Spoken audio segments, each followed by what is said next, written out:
Hello students.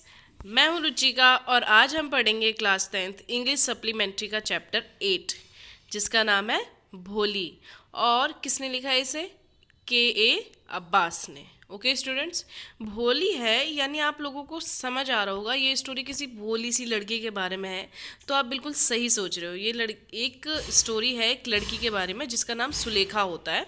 But उसके characters को define करते हैं बाद में, तो वो मतलब बहुत भोली सी होती है स्टार्टिंग में। ठीक है, सुलेखा भोली who is the main character of the chapters and youngest child of her parents. वो अपने माता पिता की सबसे छोटी बेटी होती है और मेन कैरेक्टर है इस चैप्टर का।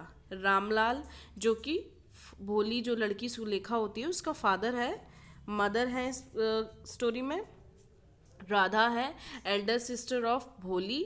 मंगला जो उसकी सेकंड एल्डर सिस्टर होती है, और मंगला जो उसकी सेकेंड एल्डर सिस्टर होती है। Champa another sister of Bholi elder then her. और tehsildar sahib one who order Ramlal to send his daughters to school. ठीक है, तहसीलदार होते हैं जो कि रामलाल को बोलते हैं कि आप अपने डॉटर को जो है स्कूल पढ़ने भेजो। The lady teacher who cooperated भोली इन एवरी ऑड सिचुएशन, जो हमेशा मोटिवेट करती है भोली को। बिशंबर दास स्टूडेंट वो होता है जिसके साथ लास्ट में उसकी शादी होती है बट वो मना कर देती है। अब हम देखते हैं कैसे वो स्टोरी हमारी कंटिन्यू होती है। सबसे पहले हम भोली की स्टोरी स्टार्ट करते हैं। This story is about a simple young girl name भोली। एक सिंपल स्टोरी है और एक सिंपल यंग गर्ल की भी स्टोरी है। ठीक है, her real name was Sulekha. However destiny cheated her when she was 10 months old. She tumbled off the bed harming some part of her brain. लेकिन उसकी डेस्टिनी जो है स्टूडेंट वो बिल्कुल ख़राब है, उसको चीट करती है। और जब वो 10 महीने की होती है तो वो अपने बेड से पलटती है। बच्चा जब पलटता है तो वो गिर गई और उसके ब्रेन में दिक्कत आ गई। ठीक है, दिमाग में। Subsequently she could speak only after she was 5 years of age. However, she stumbled badly. देखो स्टूडेंट, फिर इसीलिए उसने जो है बोलना भी कम जल्दी से सीखा।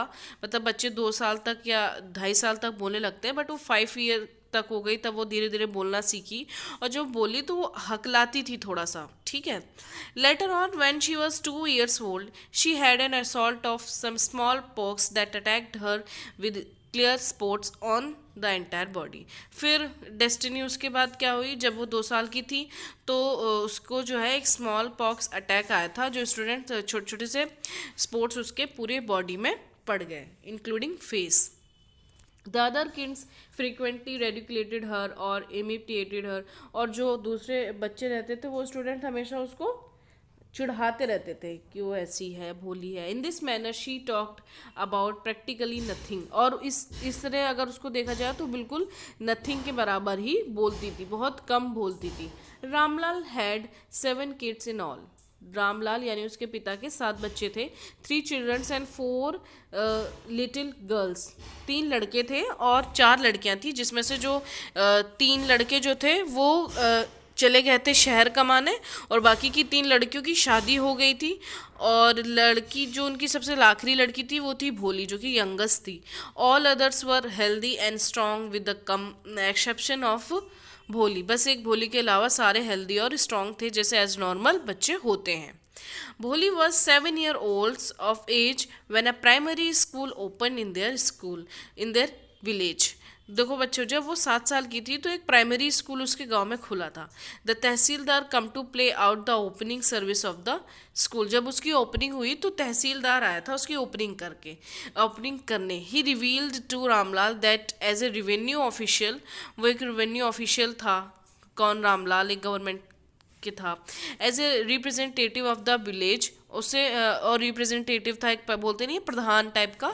तो he taught to send his little girl to the school and set an example before the villagers. और वो कह रहे थे उनसे कि तहसीलदार कि आप अपनी बेटी को स्कूल भेजो ताकि आपको देखकर सारे विलेजर्स जो है वो मोटिवेट हो और अपनी बच्चियों को वो स्कूल भेजें। When he counseled his wife about the issue, his wife did not concur with him. देखो तो जब जब उसने वाइफ से बताया कि हाँ जो तहसीलदार ने ऐसे ऐसे बोला, तो उसकी वाइफ जो है इस बात में एग्री नहीं थी student. However he she chooses to send Bholi to the school, but वो क्या कर सकते हैं, उसकी रेपुटेशन भी थी, रिप्रेजेंटेटिव था वो गांव का, तो उनको भेजना पड़ा। The following day the Bholi was given a bath, वो नहाई और अनदर ड्रेस उसने पहना। Her mother matted her hair, उसके हेयर उन्होंने वो किए, कॉम्ब किए। After that she was send to the school, और उसको स्कूल भेज दिया गया। At the point when her dad left her school, जब उसके पापा जो है उसको स्कूल छोड़ने आए, she sat in a corner in the class, और वो क्लास के कॉर्नर पर बैठ गई। Eight that point when her teacher asked her name, she stumbled and the kids began laughing. At this time भोली began sobbing. देखो student, वो जो है स्कूल गई। स्कूल में जानते हैं जब फर्स्ट डे होता है तो टीचर्स जो है बच्चों का नाम पूछती हैं, बट वो थोड़ी सी हकलाती थी, डरती थी, तो बच्चे उसकी आवाज़ सुन के जो है वो भो भो भो करके बोलती है। आपकी बुक में जो है प्रोनाउंसिएशन लिखा है भो भो करती है, तो सब बच्चे उसकी आवाज़ सुन के जो है वो हंसने लगते हैं। ठीक है, और इस टाइम पे फिर क्या होती है, भोली जो है वो स्टार्टिंग वो करने मतलब फिर से डरी डरी सी और हिचकिचाई सी रहती है, फिर वो बोलती ही नहीं है।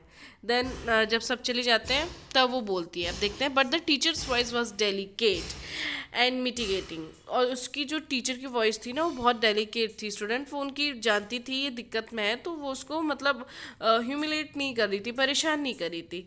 It empowered her to a considerable measure. Lastly she could speak to her full name. At last जब उसने अपना पूरा नाम बताया, at that point the teacher disclose to her that of the chance that she would come day by day to class. अब देखो उसने वो टीचर से जब अपना नाम बताया तो टीचर ने उसको बोला कि तुम अब ना रोज स्कूल आओगी ताकि तुम थोड़ा बोलना शुरू करो और थोड़ा सा इम्प्रूवमेंट आए।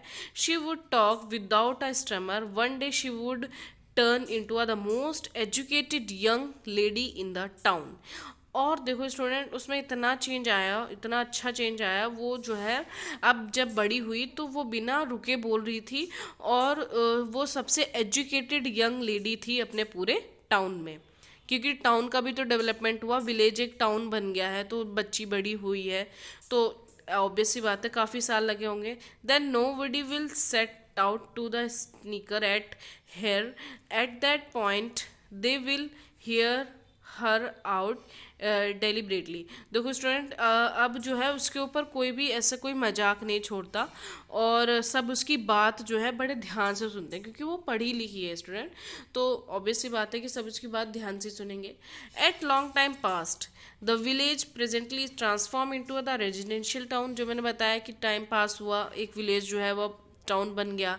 One night Ramlal consulted his wife about the proposal made by the Bishamber. एक रात को जो है अपनी वाइफ से वो बात करता है, उसका फादर यानी रामलाल, तो बात करता है कि एक ऑफ़र आया है शादी का बिशंबर दास का, और एक वो फूड मर्चेंट है, और पड़ोस के गांव में ही रहते हैं, पड़ोस के टाउन में ही रहते हैं। His wife was prominently consents to it. Bholi was also listening to his conversation. तो जो उसकी वाइफ थी वो भी शांति से सुनी रही थी उसके बाद, और कंसल्टेशन एक दूसरे को दे रहे थे, और भोली जो है उन लोगों की बातें सुन रही थी। जब उनके शादी का दिन आया, the day of her marriage come, at point when the bride groom was going to festoon her, some women pulled her veil down, demonstrating her face to him.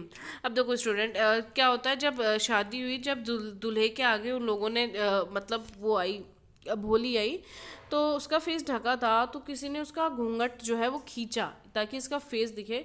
तो उसका फेस जब दिखा सबको तो सब लोग थोड़े से शॉक हो गए और जज करने लगे उसको। The groom had a speedy look at her face and so the pock marks all over on the face. और उसने जो है पॉक्स मार्क्स जो उसके थे बचपन से, उसको देखा उसने, उसके हो मतलब ब्राइड ग्रूम ने, उसके क्या कहते हैं उसके दूल्हे ने।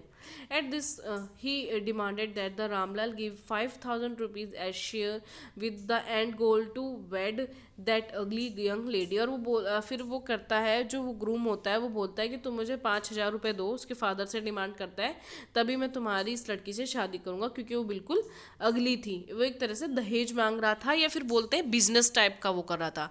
After a few consultations the Ramlal give over the cash to Bishamber, और फिर उसके बाद ऐसे ही चला, थोड़ी देर उनमें लड़ाई सी बची और रामलाल ने लास्ट में आके उसको कैश दे दिया। But Bholi requested to his father to take cash back from him, she would not like to wed that all flattering and covetous man. देखो फिर वो लास्ट में जो भोली होती है वो अपने फादर से रिक्वेस्ट करती है कि फादर आप जो है इनसे सारे जिसने कैश लिए हैं वो आप वापस ले लो, मुझे इनसे शादी नहीं करनी, ये बिल्कुल मतलब ओल्ड मतलब वो कांपता हुआ बूढ़ा सा आदमी था, उसकी ज़्यादा उम्र हो गई थी, तो इसलिए वो कह रहा था कि बिल्कुल मैं ऐसे कायर से और मैं ऐसे फ्लटरिंग इंसान से मैं बिल्कुल शादी नहीं करूँगी। So everyone was shocked in the light of the fact that the Bholi was not strumming by any scratch of the imagination। अब सब लोग वहाँ पे शॉक थे कि स्टूडेंट कि भोली बिल्कुल वहाँ पे हकला ही नहीं। The husband return with his बारात, और वो हस्बैंड जो था वो अपने बारात के साथ वापस लौट गया। Ramlal couldn't lift make be line for disgrace and anguish, he asked Bholi as who will wed her now.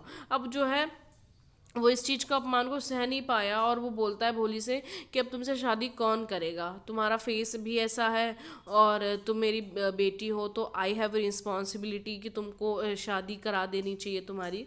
तो वो बोलती है in any case the Bholi set to him, बोलती है उससे उसके फादर से, she would serve his parents in their maturity and teach in a similar school where she had learn to such an extent. अब वो बोलती है कि फादर जो है मैं आप लोगों की देखभाल करूँगी अपनी पूरी मेच्योरिटी में, और कमाने के लिए मैं बोलूँ तो मैं उसी स्कूल में कमाऊँगी जहाँ पर मैं पली बड़ी हूँ, जहाँ से मैंने इतनी शिक्षा ली है, तो वो इसी स्कूल में पढ़ाती है और डिसीजन लेती है कि वो लाइफ टाइम जो है अब अपने फादर और मदर की सेवा करेगी। तो स्टूडेंट ये स्टोरी थी हमारी भोली की, एक भोली सी लड़की जो एक इंटेलिजेंट और एक एजुकेटेड पर्सन में कैसे डेवलप हुई।